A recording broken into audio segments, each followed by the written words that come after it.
Ever since doing my famous Monsters as Aliens episode, I've been trying to think of something else fun I could do with Xenomorphs. At first I thought maybe Pokemon Xenomorphs, but then I just did a mini bonus episode out of that. Then I thought a full Godzilla Xenomorphs episode could be cool, but then I did the Godzilla Demigods episode and didn't want to double up on Godzilla stuff too quick. So I kept racking my brain trying to think of something until it finally hit me that I haven't done an SCPs focused video in months, and that's one of my favorite topics to work with on this channel. So I floated the idea out to my subscribers to get some suggestions for what SCPs could make cool Xenomorphs, and you all gave me tons of great ideas, and that's what we're using today. So let's get into it, shall we? Let's do it.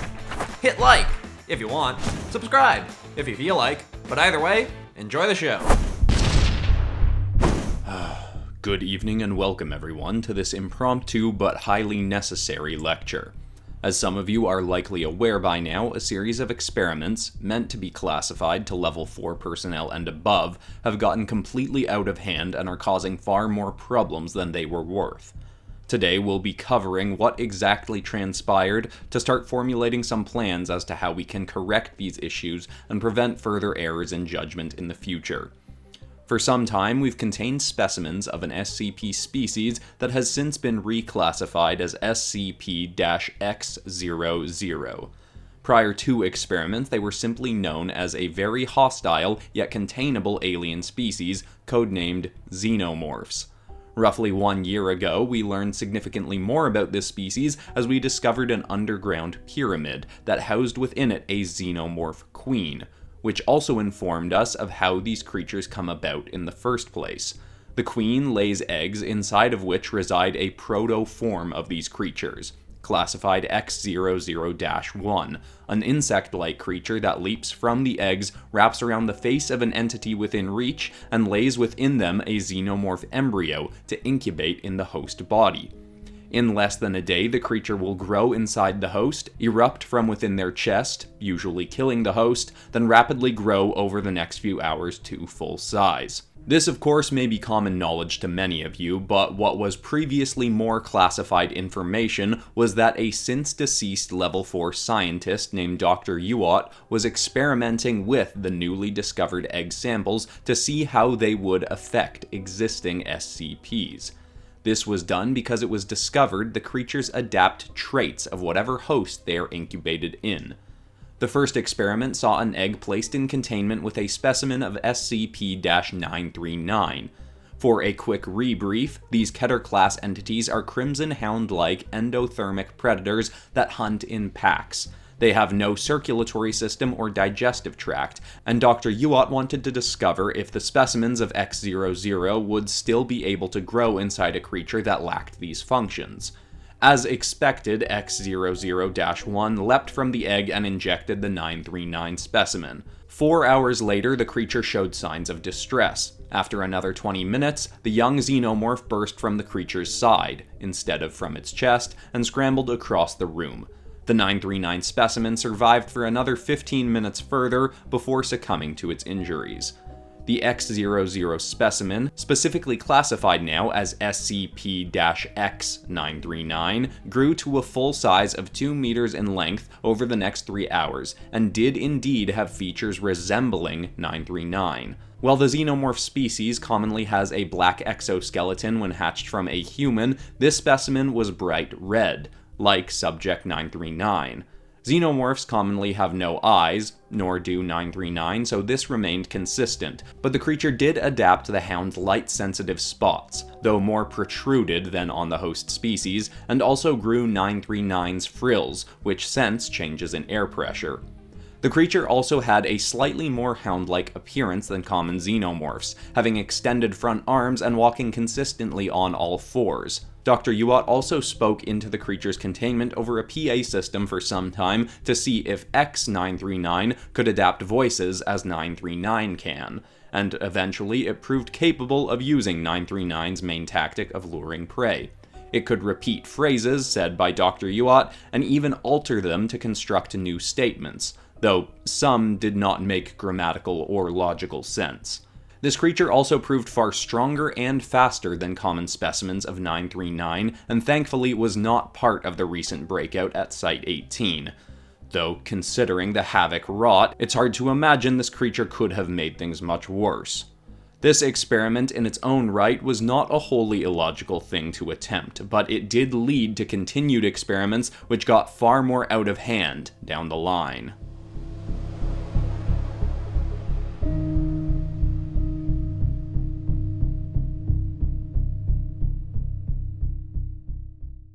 With the X-00 Queen in Foundation containment, Dr. Yuat had no shortage of xenomorph eggs with which to experiment, and he trialed these subjects on many more SCPs in containment. Some were successful and others were not, but Yuat slowly got more and more reckless about which SCPs he attempted to imbue with xenomorph spawn. Eventually, he trialed this on SCP-953. 953 is a polymorphic fox, or kumiho, that often appears as a Korean humanoid woman with 9 tails. Along with the ability to shift form, she also has significant psychic powers that allow her to give those near her horrifying hallucinations and even convince them to commit violent acts, far outside what they'd normally be willing to do. Considering the inherent intelligence level of xenomorphs, the Doctor grew curious if a xenomorph grown within 953 would have the brainpower required to appropriate her psychic strengths, as well as, of course, wondering if her shape-shifting abilities would come through. And so he brought an egg to Site-17 and placed it in her containment. The common events followed. It attached to her face, she tore it to shreds, but the embryo was implanted within her. It grew in under 3 hours and burst from her chest, though she was able to heal herself fairly quickly and remain alive. 953 attempted to attack the newly made SCP-X-953 specimen, and so she was restrained and the specimen transferred to Site-18 for continued study. The creature grew to 5 feet at standing height and commonly appears as a semi-humanoid fox, with its core shape heavily resembling a common xenomorph. Segments of its body are covered in orange fur, though beneath that is the exoskeleton common to the alien species. The creature also has clearly visible ears, resembling that of a fox. X-953 also has the same 9 tails, but these are each tipped with blades, commonly found on X-00 specimens, and they are incredibly agile and lethal appendages. The specimen did show some ability to shift form, though less dramatically so than the original 953. It could shrink to 3/4 its resting size and alter its arms into legs to have a more canine-like form. To test the creature's potential psychic abilities, it was put in a cell split by titanium bars, on the other side of which was placed a D-class subject. After 5 minutes of X-953 thrashing at the bars, thrusting its tails through to try and reach the D-class subject, it soon seemingly realized its psychic potential. It stopped lashing out, and moments later, the D-class subject walked over to the bars, where it was then in reach of the creature, which then killed the subject, removed and consumed his liver, as is common for a creature with traits of 953. Now, with the creature having proven to have psychic abilities and clearly being a very intelligent killer, some have now theorized that it swayed Dr. Yuat to do the, frankly, completely moronic trial he attempted next. I am personally skeptical that this is the case, and believe it may be some simply trying to preserve his legacy, though it should be noted that X-953 was one of the entities freed in the Site-18 breakout, despite having its containment nowhere near the incident. With no security footage recovered, it is still unclear how this came about, and some suggest Dr. Yuat actively freed the creature in the midst of the chaos as a result of being hypnotized by X-953. Regardless of whether or not this is true, we can now move on to the unfortunate creation of the hard-to-destroy Queen.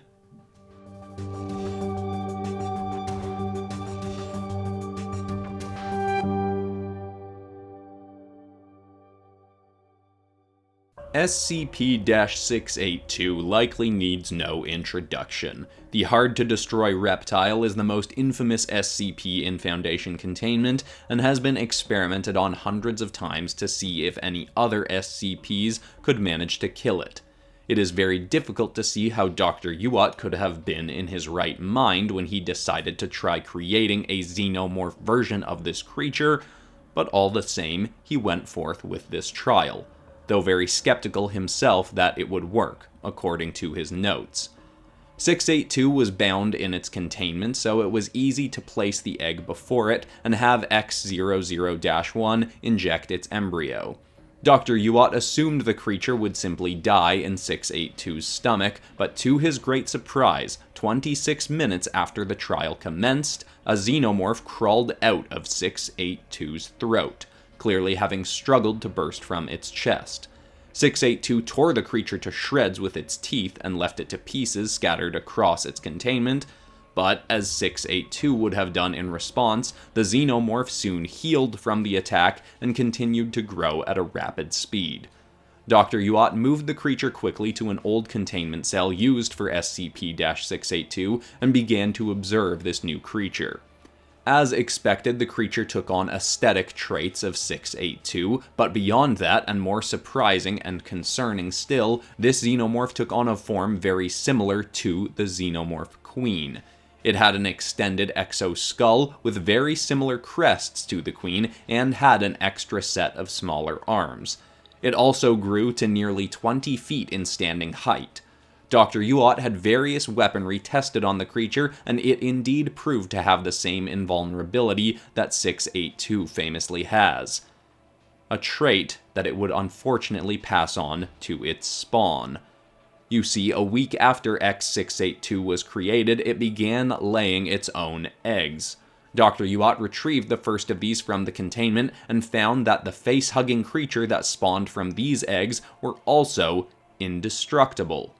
What should have been done next was to launch X682 and any eggs it had lain thus far into deep space, or put it into a pocket dimension to be kept well away from any natural life, but instead, Dr. Yuat decided to continue his trials, now using these far more dangerous xenomorph eggs.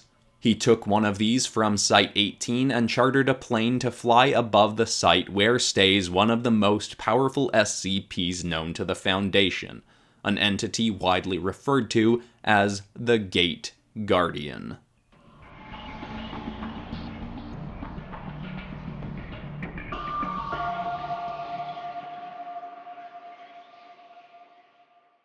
The Gate Guardian certainly would not have been on Dr. Yuat's radar for these experiments prior to acquiring the indestructible xenomorph eggs. The entity is 1,000 feet tall and has proven impossible to move or contain. It stands as the guard of a portal to what appears to be the Garden of Eden. The entity remains in this location to prevent any beings from entering. It cannot be approached within a kilometer-wide radius. Anything that enters that space will either be vaporized by the Guardian and its massive flaming blade, or be commanded by the Guardian to retreat. Refusal will lead to the latter response. Dr. Yuat approached his trial by flying directly above the creature and dropping the egg to land before it.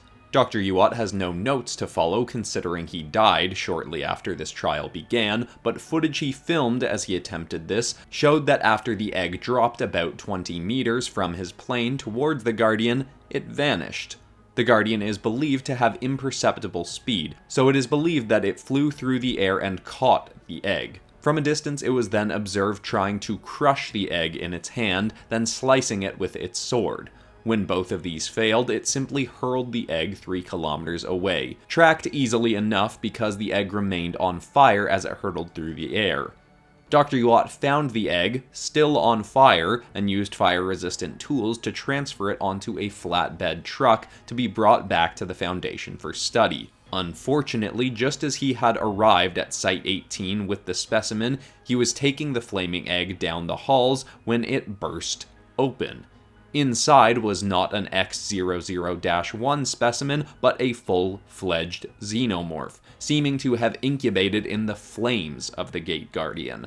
Within 1 minute, the creature grew to 1.5 meters in height, sprouting 4 wings, a golden body, and a flaming tail, tipped with a blade that resembled the Guardian's. Which, as a side note, suggests that the Gate Guardian's weapon is a part of its physiology, something we had certainly not assumed prior to this event. Security personnel surrounded the entity, but it simply remained floating in midair, unmoving. That is, until one of the guards stepped closer. Once she was within 10 feet of the creature, it moved next to her so quickly it's still unclear if it was teleporting or flying, then impaled her with its sword. Her body was eviscerated instantly, and the Xenomorph then moved to the next closest guard and continued to strike any who came too close. Unfortunately, as it slashed through guards and personnel, its tail also cut clean through many of the doors and walls around it, freeing dozens of SCPs that then aided in the chaos of the event. As previously mentioned, X-953 was one of the creatures freed, despite the Xeno-Guardian being nowhere near its cell. Whether Dr. Yuat freed it or not, the creature then went straight to the containment of X-682 and freed the indestructible Queen. Those creatures escaped together and their location is currently unknown, but it is top priority to discover. The Xeno-Guardian eventually stopped its rampage and now continues to simply float in place in a hallway of Site-18. As far as we know, it cannot be moved, and plans are being made to build a containment around it so nobody can get within 10 feet of it.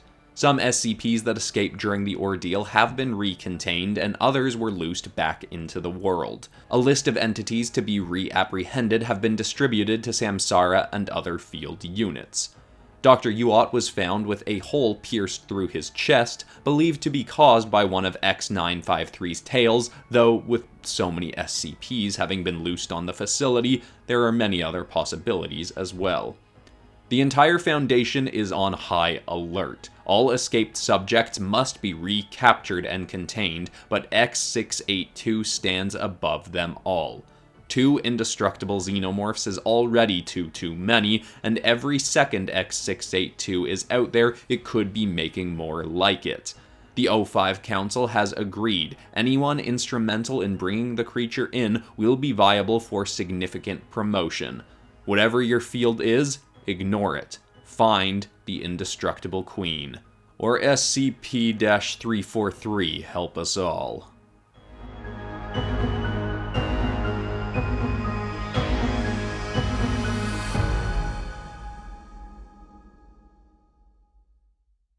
Well, this turned out cool enough that I even decided to turn all 4 drawings into one big poster that'll be linked in the description and up on my Teespring store by the time you're watching this. As always, I would also love some more suggestions for other things I could do with either of these topics, either more Xenomorph stuff I could do, or more SCPs you want to see me use. All the suggestions you got, I'd love them in the comments. And if you are new to this channel, I recommend my Famous Monsters as Xenomorphs episode, or maybe my 2 episodes of SCPs as dragons. But besides that, that's all for today, except of course for ending this video on some kind of positive or inspiring note, and the thought I want to leave people with today is actually a suggestion based on something I did this week. I read something that was really kind of sticking with me and frustrating me a bit, and I've gotten a lot better over the last few years about not ruminating on silly, annoying things, but after about 15 minutes I saw that this was sticking with me and my mind wanted to keep cycling through it, so I decided to force my mind to do something productive instead. I went and watched a bunch of Mark Brunette art videos, one of which I'll link in the cards because he's got some really awesome tutorials up on YouTube. And so instead of staying in some kind of negative thought loop, I learned something that applies to something I care about. Just a good tactic for taking a negative situation and turning it into something positive.